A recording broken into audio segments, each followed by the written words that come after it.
Hello, scholars. This is the professor speaking, and I welcome you to Hi, That's Scary, a podcast that utilizes the effects of cannabis to analyze horror cinema. The title of today's lecture is Michael Myers, an Early American Incel. Today we will be discussing Halloween, the 1978 film that spawned a franchise that has lasted over 4 decades. The film stars Jamie Lee Curtis as Laurie Strode, Donald Pleasance as Samuel Loomis, and Tony Moran and Nick Castle as Michael Myers / The Shape. The film was written and directed by John Carpenter and co-written by Deborah Hill. The strain used for this analysis was strawberry cough in a cartridge. It has effects on creativity, energy, and focus. I haven't actually seen the film all the way through more than once before watching it for this analysis. This was during one of the many Halloween movie marathons that several different networks had. Something I've noticed as years go on is that the frequency of repeat airing of certain films during these marathons have increased. When I was a kid, I remember that some movies only aired once or twice during the marathon, and if you missed it, then you had to wait until you could get your parent to rent it. You had cable channels, and you were lucky enough that the same movie was available on one of the cable channels you actually had, because if you had them all, you were rich. Or you had to wait until next year. Our Halloween blocks were also much shorter. Fox Family, which became ABC Family, I will never call it Freeform. It will always be ABC Family because the name Freeform is dumb and I hate it. I don't hate the change. I hate it because Freeform is a really bad name. ABC Family did 13 nights. That changed to 31 in 2018.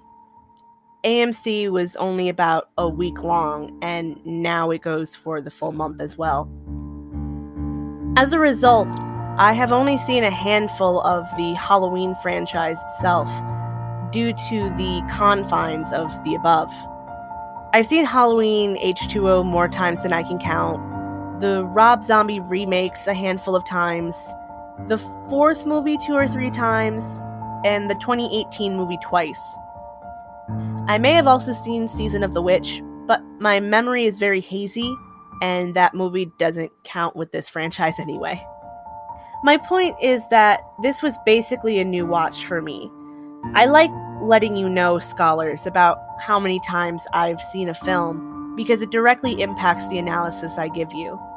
Every watch is different, so every analysis would be different. Watching this film, I put on blinders to the other films, the sequels.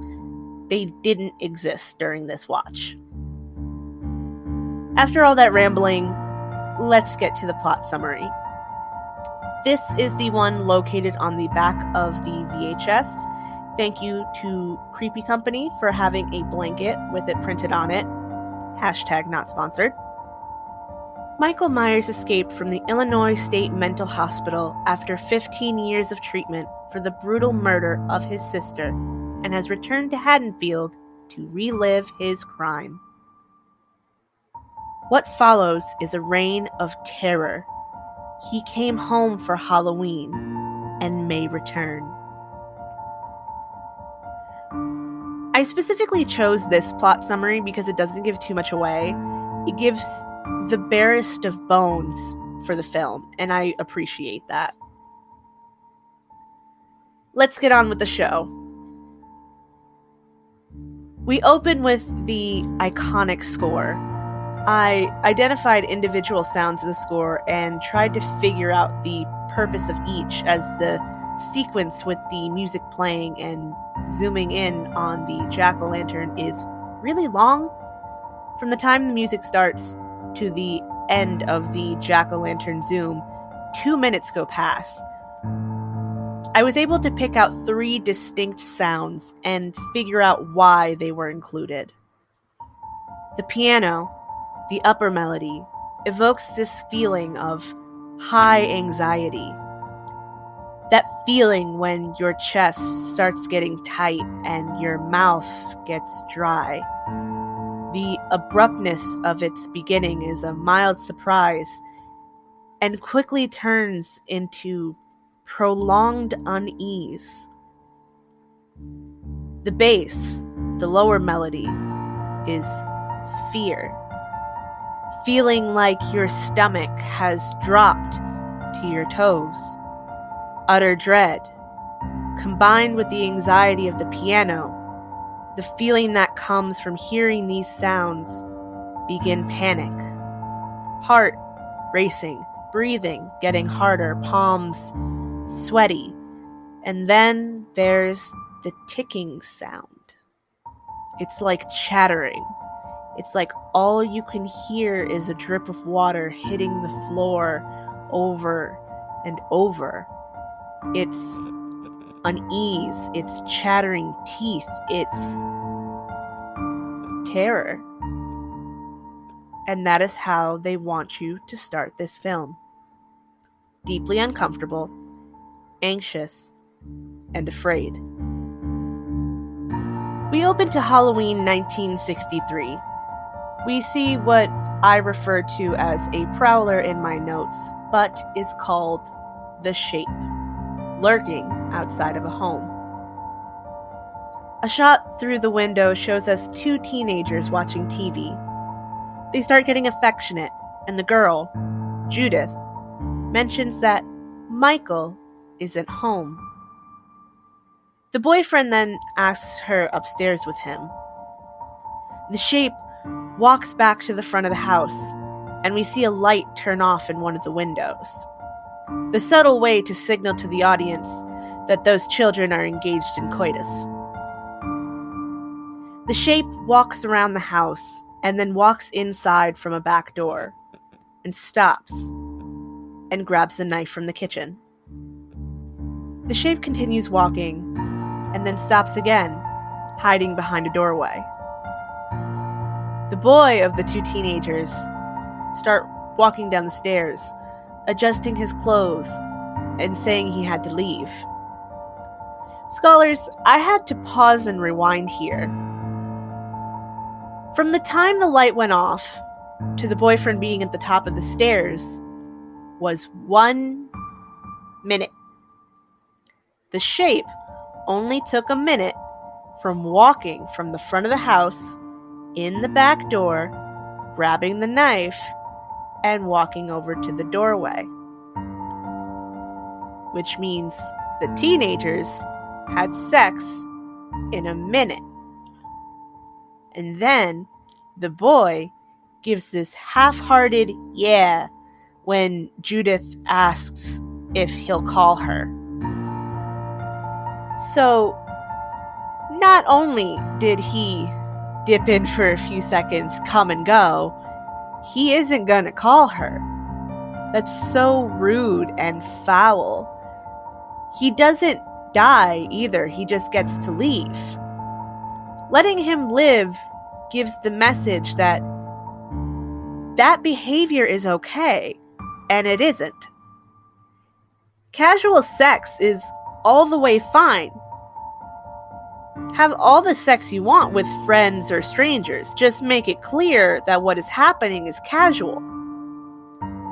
Manipulating someone into bed with the idea of a relationship or being in a relationship with no plans to continue after sex happens is shitty.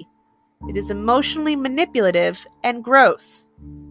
And this fuck, the Minuteman over here, gets to live. The Shape lets him live. I want to process that for a moment. The Shape has a knife in hand ready to go, but lets that instant rice asshole walk out. Which means the Shape must condone that behavior. His behavior isn't the type of deviancy the Shape was looking for. The Shape doesn't find these actions to be wrong, which means the Shape likely condones this. The Shape has no issue with Mr. Hump and Dump because The shape believes that what he did was okay. It's okay for boys/men to emotionally manipulate girls/women into bed, lying, and then leave. After he leaves, the shape then walks up the stairs and into Judith's room. She's there in front of a vanity mirror, brushing her hair. She's nearly nude, only wearing underwear, no bra to really drive the just had sex home for us. She exclaims when she sees the shape, calling him Michael. Michael then stabs Judith to death. Judith made what is deemed as a mistake by her subsequent demise by having sex. The boyfriend doesn't get punished with death after sex because men are allowed to have all the sex they want. But women are supposed to be these virginal beacons of purity. Judith had to die because she did a bad by having sex. We then get to the famous shot. The unmasking of the shape of Michael. And he's a 6-year-old boy. That must have had people absolutely shook when this first came out. It's such a startling reveal. Killer kids in film was still a relatively new thing when this film came out. I really appreciate this choice making Michael so young. It makes the viewer question why. There's no overt explanation as to why Michael kills Judith. The viewer has to come up with their own theories as the film progresses. My theory is that Michael does have some kind of mental disorder. Most slasher villains do, as in order to be a slasher, the part of the brain that controls impulse control is not functioning properly, hence the multiple murders. There's anger, unusually high levels of anger and aggression in slasher villains. This likely stems from an issue in the prefrontal cortex of the brain, as this is the area that is in charge of those behaviors. Not everyone with prefrontal cortex issues murder their sister at 6 years old, though. My theory at this point is that little 6-year-old Michael had an imbalance of some kind in his prefrontal cortex, and also was exposed to a thinking that women that are deemed deviant deserve to be punished. Men have different rules for deviant behavior, so little Michael, with his misfiring brain, kills his sister, but not her boyfriend. We jump to October 30th, 1978. Dr. Sam Loomis and Nurse Marion are driving to Smith's Grove Sanitarium. They are picking Michael up for a transfer before he goes before a judge. Loomis and Marion discuss Michael. Loomis repeatedly refers to Michael as it. Marion calls out Loomis's lack of compassion and is incredulous about the fact that Loomis doesn't want Michael to ever be released. Loomis tells her how Michael hasn't spoken for 15 years, how he tried for 8 years to break through to the child. After 8 years, Loomis's goal switched from rehabilitation to containment. Marion asked Loomis why they were moving Michael then, if he was so dangerous. Loomis replied that it was the law. Michael's transfer and going before a judge isn't elaborated on past that bit of conversation, but a little math and basic knowledge of the United States legal system has all the answers. Michael Myers was 6 years old when he killed his sister. Smith's Grove is a facility for the criminally insane. After killing his sister, Michael was likely evaluated by a psychiatrist who gave this jumping-off point diagnosis of criminally insane. So Michael was deemed to have committed a crime, but due to his mental state, could not be sent to juvenile hall. In the United States, legally, there's 2 ages generally used for adulthood. 18 gives citizens the right to vote, be drafted, and because 18 is legally an adult, it means that an 18-year-old is being charged as an adult when they commit a crime. 21 is an age the legal system likes to use as a marker for adulthood when it comes to certain issues with children. Child support agreements, for example, can extend to a child turning 21 rather than 18 in some areas. Cases involving children committing criminal acts will sometimes have sentences based on the child hitting 21. 21 could be when they are able to be released, transferred to an adult facility, or start getting the eligibility for parole. 6 years old plus 15 years under Loomis's care equals 21 years of age, folks. Michael was going before a judge so that the court could decide if Michael should be released, transferred to a maximum security facility, or stay where he was. Loomis is petitioning the court not to release Michael, having recognized him as unable to be rehabilitated. Even when deemed criminally insane, Michael still has rights. Going before the judge is his right, so Loomis must obey the law. Loomis and Marion reach Smith's Grove and discover escaped patients. Or would they be considered inmates? Both of these terms could be correct. The escapees are wandering about outside. Loomis gets out of the car to assess the situation. Marion stays in the car. Someone runs up the back of the vehicle and onto the roof. A hand reaches through Marion's open window and grabs her neck.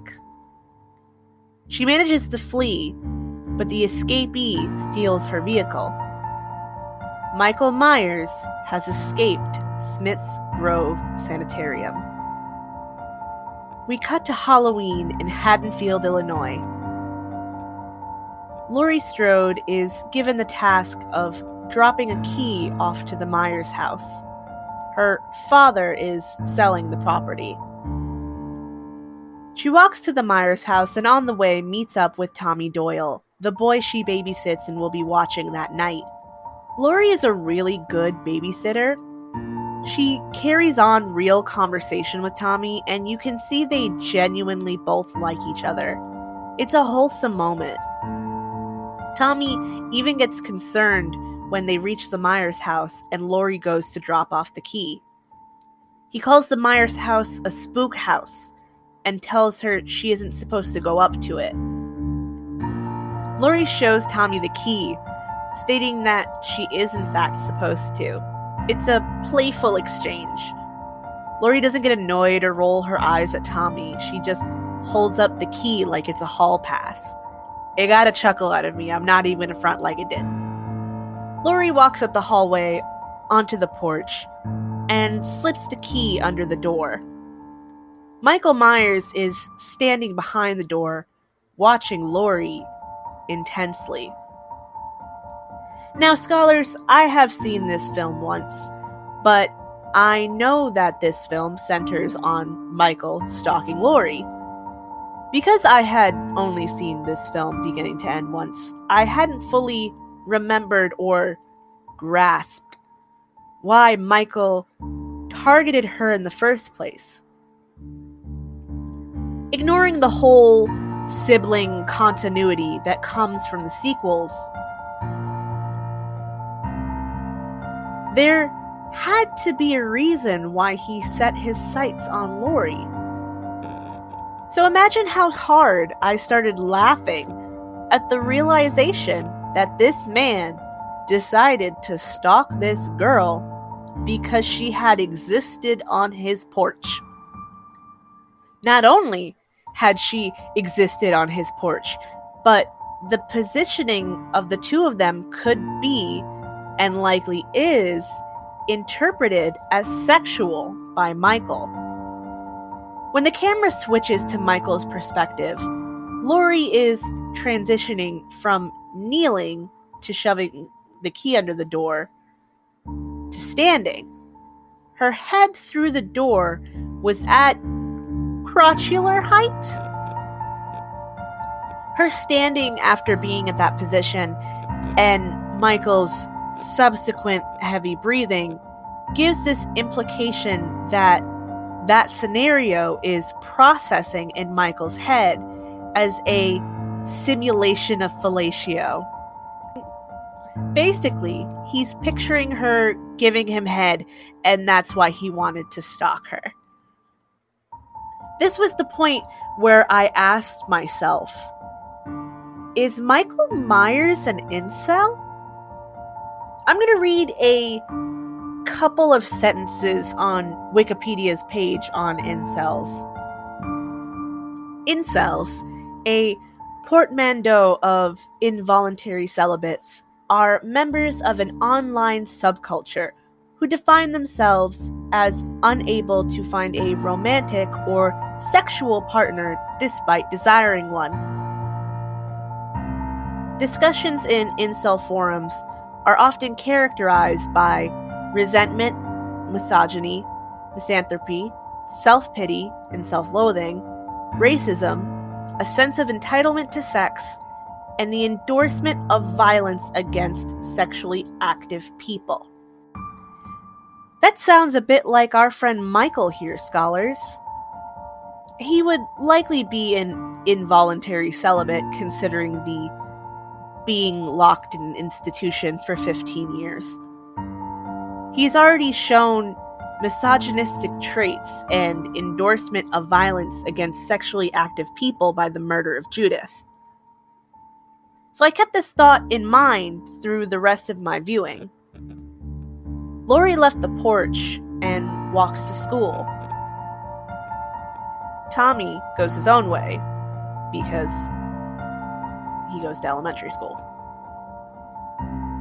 We jump to Loomis and Dr. Chance, someone in charge of Smith's Grove, arguing. Dr. Chance tells Loomis it wasn't his fault that Michael escaped.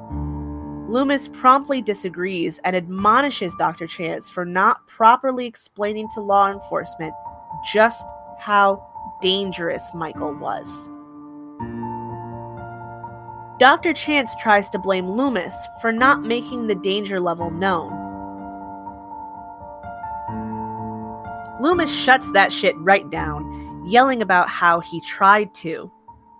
Loomis gets very I told you so, and it's justified because he's made it clear from the start that he's been working for years to keep Michael locked up. A person, a doctor, would not spend 8 years working with a kid, and then 7 years saying, don't let him out, he's too dangerous to be allowed out, put in all this time and effort and research to have been fucking around or exaggerating, especially when he's been repeating that statement to other trained medical professionals. Michael continues his Laurie stalking. She spots him outside her classroom window. When she turns away to answer her teacher, Michael quietly disappears. Laurie isn't the only person Michael is stalking.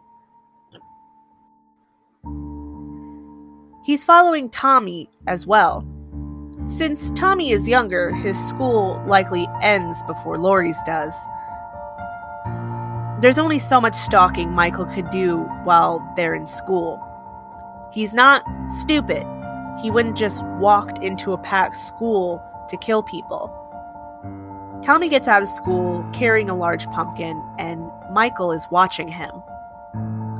There's these asshole kids that are mean to Tommy, and they trip him and cause him to break his pumpkin. Tommy walks away sad, and Michael just watches him.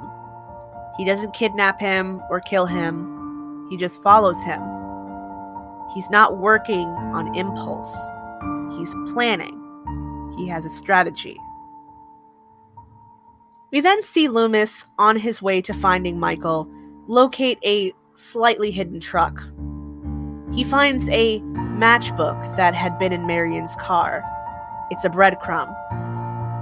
His suspicions were confirmed. Michael is headed to Haddonfield. He doesn't catch the dead guy in the reeds. That is where Michael got his coveralls, so he wasn't walking around in a hospital gown. After this, Laurie gets out of school and starts walking home with her friend Linda. They're soon joined by Annie. Linda and Annie smoke a cigarette. Laurie does not partake. They're discussing Annie's boyfriend being grounded, so he wouldn't be able to hang out with her that night. Laurie says that she had thought Annie was babysitting. Linda begins to say, before being cut off short by Laurie, that Annie only babysits so that she could have a place, presumably to have sex.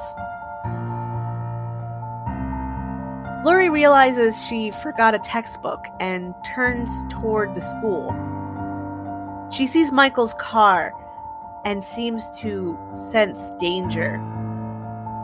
He slows the car down considerably to be able to stare at Laurie without her being sure who was in the vehicle. He's toying with her. Michael then speeds off away from them. Annie yells at the car as it leaves, calling Michael a jerk and telling him speed kills. Uh-oh. Annie has a target on her back. She had the audacity to insult Michael, so it's fair to presume she's going to be on the hit list. The girls continue walking, and Michael continues stalking. He gets ahead of them and eventually comes out from behind a bush fence to stare at Laurie some more. Laurie attempts to alert her friends, but Michael has already gone away before they could see him. Laurie's shaken, and Annie decides to walk ahead to see if the man is still there. She then plays a trick on Laurie and makes fun of her for being scared. Annie then proceeds to put Laurie down about herself and teases her. I started thinking that Annie wasn't a good friend. Laurie gets home, and looking out her window, she sees Michael standing in between some clothesline with the sheets on them. The shot moves to Laurie's disturbed face. The clotheslines now are blowing in the wind. No one standing between them. Michael wants to have her scared. It's more fun for him if she's scared. Annie calls Laurie and talks down to her some more and lets her know that she'd pick her up for babysitting duty at 6:30. There's a small time jump, and Laurie leaves her house carrying a giant pumpkin. This pumpkin is wider than her torso, and she just carries it down the street with minimal strain. Laurie is pretty skinny and tall, so it surprised me how easily she carried that pumpkin. Pumpkins are heavy. During this time, Loomis goes to Haddonfield Cemetery and discovers Judith Meyer's headstone is missing. Annie arrives and picks up Laurie. When Laurie gets in the car, Annie hands her a joint. The pair smoke it on the way to their respective babysitting jobs. Michael follows behind them. Annie sees her father, Sheriff Brackett, at work and tells Laurie to put out the joint. For some reason, they stopped to talk to him despite the fact that he is currently investigating a store break-in. They were just smoking weed, and they were on their way to work. There is no reason for Annie to stop. Her dad even said to her, "Aren't you going to be late?"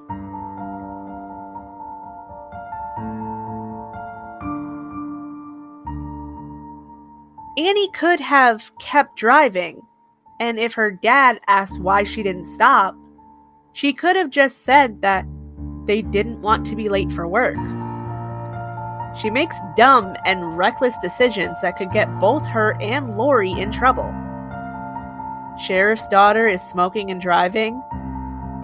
Laurie barely even smoked. She took one hit and was coughing the rest of the time. If they got caught, Laurie would have gotten a single hit of weed and at least a royal chewing out by her parents.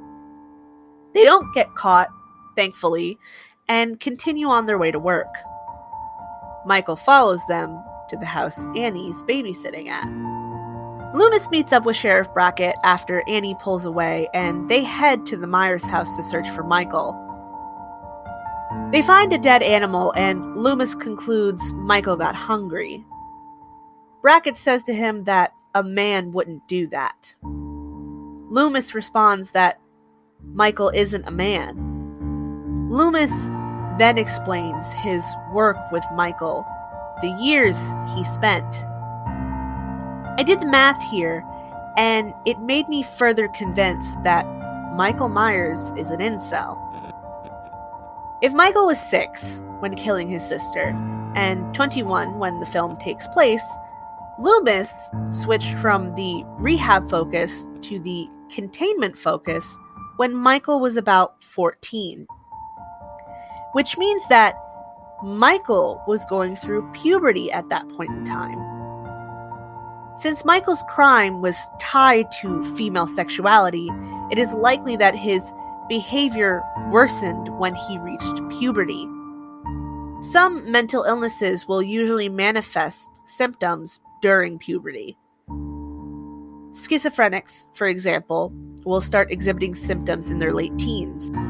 Depression, anxiety, and ADHD all also usually start showing up during puberty. Puberty involves hormones, lots of them, going through the body. If Michael does have a combination of the damaged or malfunctioning prefrontal cortex and the negative beliefs about sex dynamics in women, the onset of puberty, the onset of his sexual awakening, if you will, ramped up his concerning behavior. There's a high probability that when Michael hit puberty, his violent tendencies became more apparently sexual in nature, and that is why Loomis gave up. Puberty made Michael worse, so Loomis accepted that it would not be possible to rehabilitate him. We cut back to the neighborhood Laurie and Annie are babysitting in. Tommy's house is located across the street from where Annie is babysitting. We go between the two houses a bit. Annie's on the phone with Laurie and tells her that she told a boy, Ben, that Laurie liked him, laughing as she does so. This clearly distresses Laurie. She's upset by it, as she had told Annie she liked Ben on the ride over. This is when the homeowner's dog starts barking, and Annie tells Laurie the dog hates her. The dog was barking at Michael. Michael is spotted by Tommy through the window, but is gone before Laurie could see. Annie spills food on herself and hangs up with Laurie. She strips out of her messy clothes in the kitchen, Michael watching her through the side door. He's seen her naked, so she's definitely going to die now. She puts on a men's button-down and continues to cook. Throughout Annie's phone call and undressing, she would occasionally call to the little girl she was babysitting, Lindsay, telling her she needed a robe, and later to get the dog that was barking outside. Michael kills the dog because he sucks. That's it. He didn't have to kill the dog. It was just annoying him, so he killed it. Annie walks out of the house to the laundry room and somehow manages to get herself locked in and then stuck in a window. Michael doesn't kill her here, though the music and camera shots are supposed to imply that he is nearby. Annie keeps yelling for Lindsay, who eventually comes to help her. Lindsay didn't go because of the yelling, though. She went because Annie's boyfriend called. It's very clear Lindsay doesn't like Annie, and she ignored her yelling for as long as possible. When Annie's free of the window, she decides to take Lindsay over to Tommy's house. She does this so she can go pick up her boyfriend. Imagine being that parent, scholars. Thinking your child is home with the babysitter, and instead, the babysitter is taking her to the neighbors. I would be so mad. I don't care if they're friends. If I wanted them to be babysat together, I would have figured out with the other kids' parents to make that happen. While Annie is stuck in the window, Laurie is sitting to watch a movie, The Thing, with Tommy. Tommy keeps trying to tell Laurie about the boogeyman being outside. Laurie really tries to be a supportive but still logical babysitter. She tries to explain how the boogeyman isn't real and that people play tricks on Halloween. She doesn't try to be dismissive. She wants him to not be scared, so she's explaining the concept in a way he'd be able to understand. All the boogeyman talk makes Tommy antsy, and he asks to carve jack-o'-lanterns instead of watch the movie. Laurie was deeply into that movie. She wanted to watch The Thing. Tommy asked for jack-o'-lanterns, so what did Laurie do? She took him to go make jack-o'-lanterns. Laurie is a damn good babysitter. She is so good with that kid. Annie arrives with Lindsay to Tommy's house. She tells Laurie to watch Lindsay so that she could get her boyfriend. Laurie is reluctant at first, but Annie pretty much blackmails her and says that she wouldn't recant her statement to Ben that Laurie liked him. Laurie agrees to watch Lindsay for free because Annie is the worst friend ever. She constantly makes fun of and teases Laurie. She betrays Laurie's trust by telling Ben Laurie likes him. She forces Laurie to do her job so that she can get some peach by manipulating her. Michael kills Annie in her car right after this, which was satisfying, but also not. Annie is an asshole, and if I were a deranged psychopathic killer, I'd probably want to kill her too. But I would want to kill her because she's an asshole. That's not why Michael kills her. He kills her because he saw her mostly naked, because she yelled at him earlier with the whole speed kills thing, and because she's going to get her boyfriend so they can have sex. He's condemning her for being a sexual and outspoken human being rather than for being a rude, manipulative snake. Tommy sees Michael carrying Annie's body and quickly tries to alert Laurie. Michael, as always, is gone by the time Laurie gets to the window. Laurie doesn't believe Tommy's claims. Lindsay believes him. Lindsay is a good friend. She didn't see the boogeyman, but if Tommy says he saw the boogeyman, then he saw the boogeyman.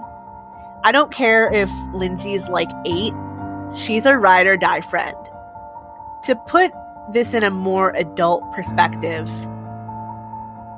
her friend is getting told he's seeing things, and she's just like, no, I'm hearing what you're saying and I believe you. A ride or die friend has your back when the odds are against you, even if the odds are just a nice babysitter.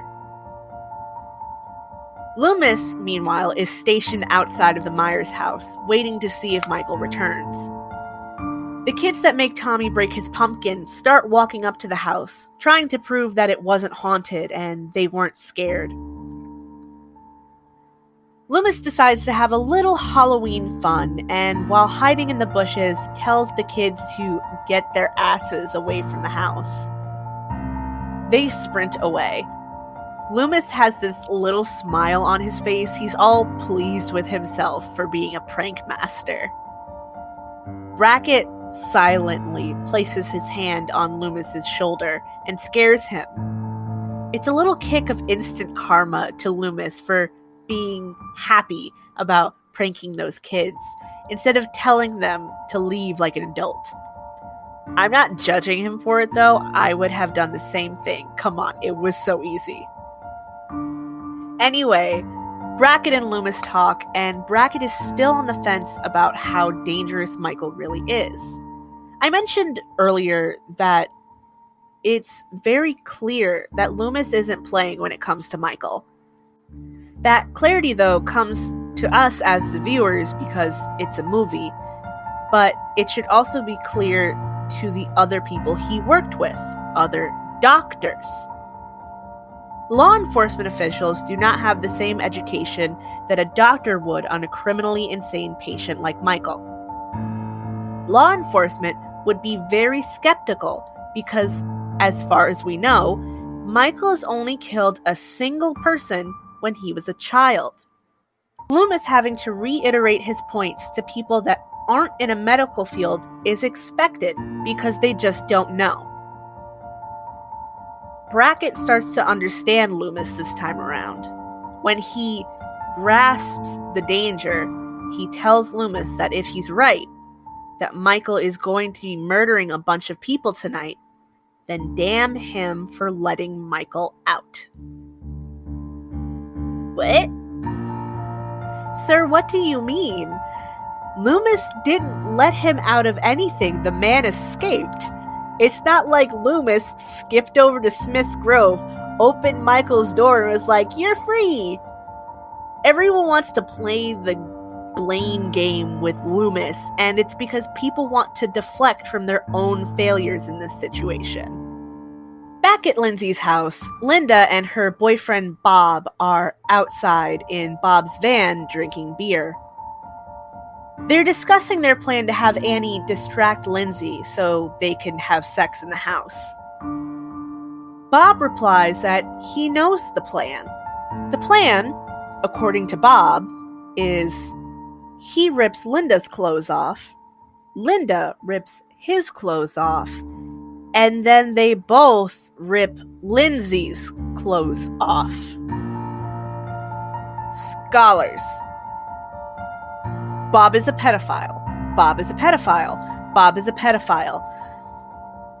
Linda laughs at this joke because jokes about child molestation are so funny. Ha ha ha ha. Like, what the fuck?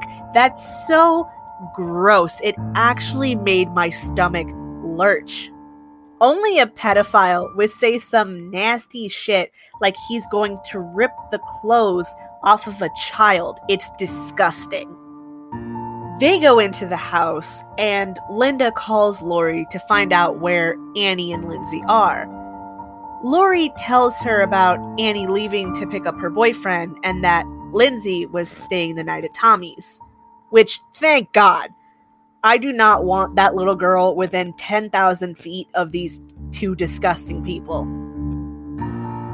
Linda and Bob quickly run up to the main bedroom and have sex. Michael is still in the house, and he sees the pair as they're getting busy. After they finish, Bob heads downstairs for more beer. Michael pins Bob to a pantry door with a butcher knife. Good. Bob deserved it. But once again, Michael killed him for the wrong reason. He didn't kill Bob because he's a pedophile. He probably didn't even hear that comment. He killed Bob because he was jealous of Bob, angry that he was having sex. After dispatching Bob, Michael goes upstairs for Linda. He puts a sheet over himself and puts on Bob's glasses. Linda, thinking Bob is being playful with the sheet, flashes Michael. She then tries to call Laurie because Annie and her boyfriend haven't returned yet. Michael strangles Linda with the phone cord right as Laurie picks up. Laurie thinks Annie is playing another joke on her, when what she's actually hearing is Linda being killed. Laurie hangs up, but she gets worried. She pauses for a moment and then decides to call back. No answer. Loomis, during this time, has found the car Michael stole and is now searching the neighborhood with Brackett. Laurie has to make a difficult decision. She's worried for her friends, but she's also watching the kids. She goes upstairs to check on them, and they're fast asleep. Laurie decides to go over to Lindsay's house. She rings the doorbell, knocks on the door, and calls for her friends. No answer.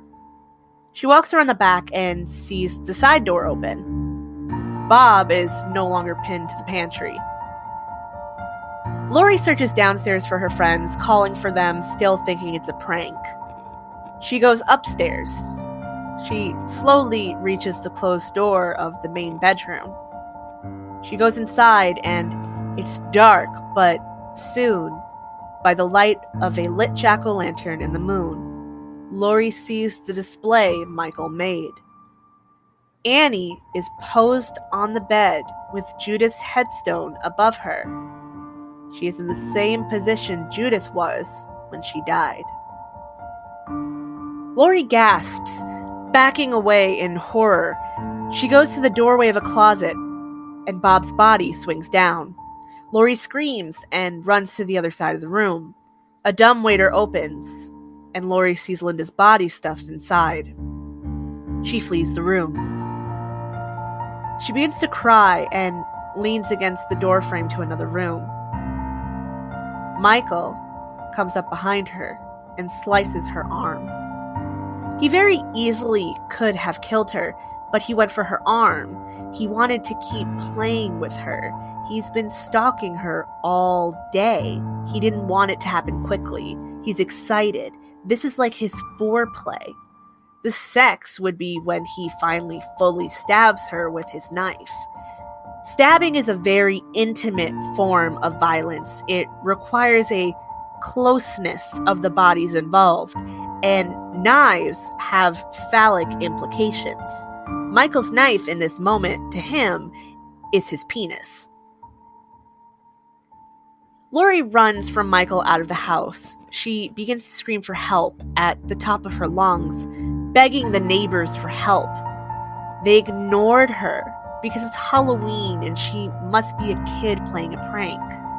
I greatly appreciated this moment, despite it being frustrating, because there has been this picture put on by media such as films and television that neighbors can be best friends, and even if they don't like each other, they'll still have each other's back when the time comes. When this film came out, that was still a very present opinion, that you could rely on the neighbors. But no one helps Laurie. They don't want to. Sure, they can give the excuse that they thought it was a prank, but they didn't even bother to be sure. So what if it's Halloween? So what if it is a prank and the kids got you again this year? Which is worse? Getting pranked or letting a girl get murdered because of pride? This moment is so terribly good because it's so human, because the neighbors make a selfish decision and Laurie has to realize that she can only help herself. Laurie reaches Tommy's house and manages to wake Tommy to let her in, having dropped the keys. She makes Tommy run upstairs and lock the door before shutting off the lights. She tries the phone to call for help, but the lines have been cut. Laurie notices that a side door is open from the curtain blowing in the wind. She hides against the couch, working a knitting needle out of a ball of yarn, begging for Michael to stop. Michael rises from the back of the couch and goes to stab Laurie, but misses again, hitting a cushion. Laurie stabs him in the neck with the knitting needle. Michael collapses and Laurie grabs his knife from out of the couch cushion. She leans over the couch and sees Michael on the floor. She assumes he's dead. She drops the knife. Laurie is a traumatized teenage girl. She wanted to be over and to be able to breathe. And she got Michael fairly deeply into his neck. The neck houses veins, arteries, and vertebra. She likely thought the needle must have hit something vital, especially when he dropped like a sack of potatoes.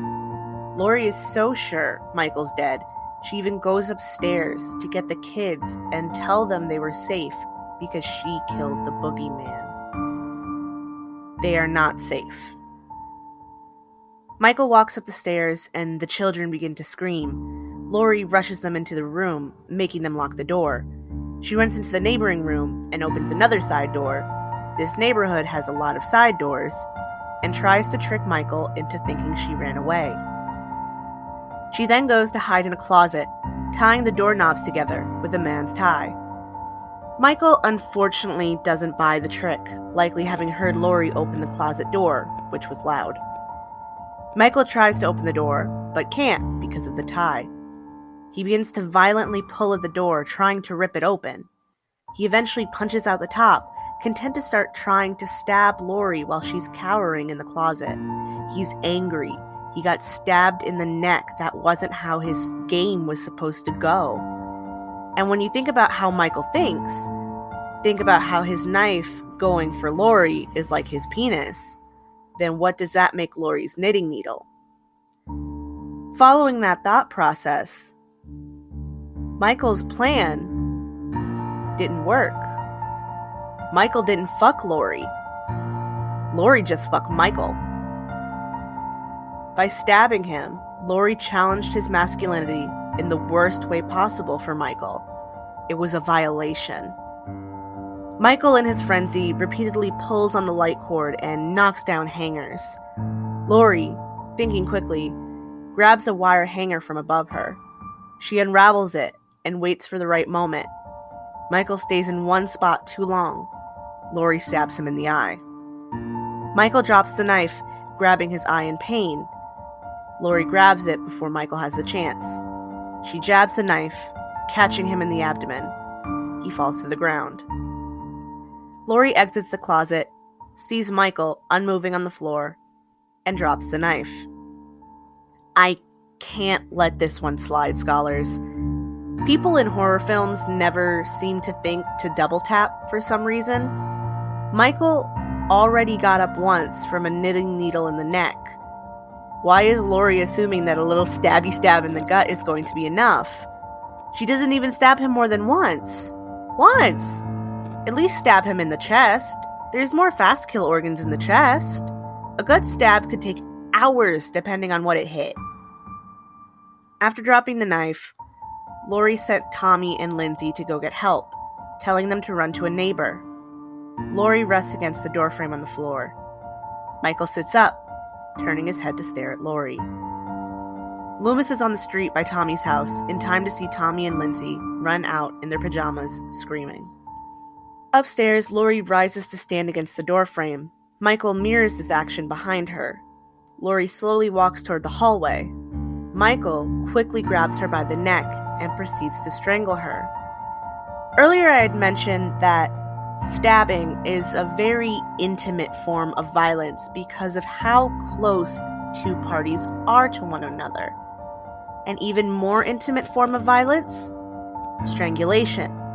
This is because not only are the two parties very close together, the weapon is one person's own hands.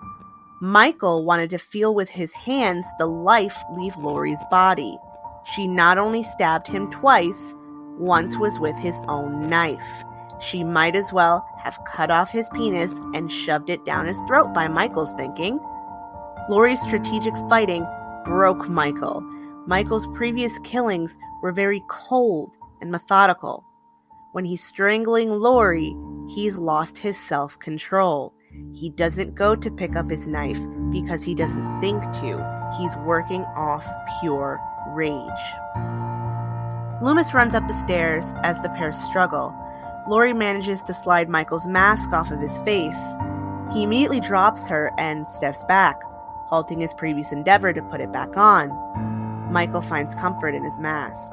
He doesn't want people to see his face. Seeing his face makes him vulnerable. He wants to hide. It's his security blanket, and it left him open. His face is visibly distraught by the lack of a barrier between him and the world. Michael pulls the mask down over his face, stretching it down as close to his head as he can. Loomis takes his opportunity to shoot Michael.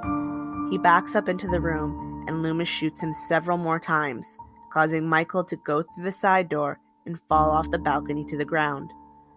Laurie, crying on the floor, says, "It was the boogeyman." Loomis agrees. He goes to the side door and sees that Michael is now gone. He stands there, stiff, anxious, angry, and afraid. Laurie begins to cry harder, the night's events and Loomis's silence overwhelming her. The camera cuts to different shots around the now empty house and then the empty street and neighborhood. All the while, Michael, heard but not seen, breathes heavily in the background. All right, scholars, it's that time where we make our conclusions. Laurie Strode is one of the most quintessential final girls, and it's easy to see why. She's an amazing babysitter. She's genuinely nice to Tommy and actually treats him like a person, not just a child. She's smart. She even says boys don't like her because she's smart. And then she proved she was smart by surviving. All throughout the day, she was aware of her surroundings, which is why she kept getting spooked by Michael. When she knows she's actively in danger, she keeps going. She runs, and when she can't run, she hides, and when she can't hide, she fights. Laurie is tiny. She could never take on Michael in hand-to-hand combat. So she outwits him instead. She has her blunders. She's not perfect. But she's so strong and brave. And the best part is that she's so real. Aside from the fact that they're pretty much all dead, Laurie needs new friends. Annie constantly teased her, pranked her, betrayed her trust, and manipulated her. Bob is a pedophile, and Linda doesn't object to his pedophile mouth saying pedophile ass shit, so as far as I'm concerned, she is too. Every single one of Laurie's friends that got murdered deserved it, but not because they were having sex. They deserved it because they were all horrible people. Michael Myers is one of the early American incels.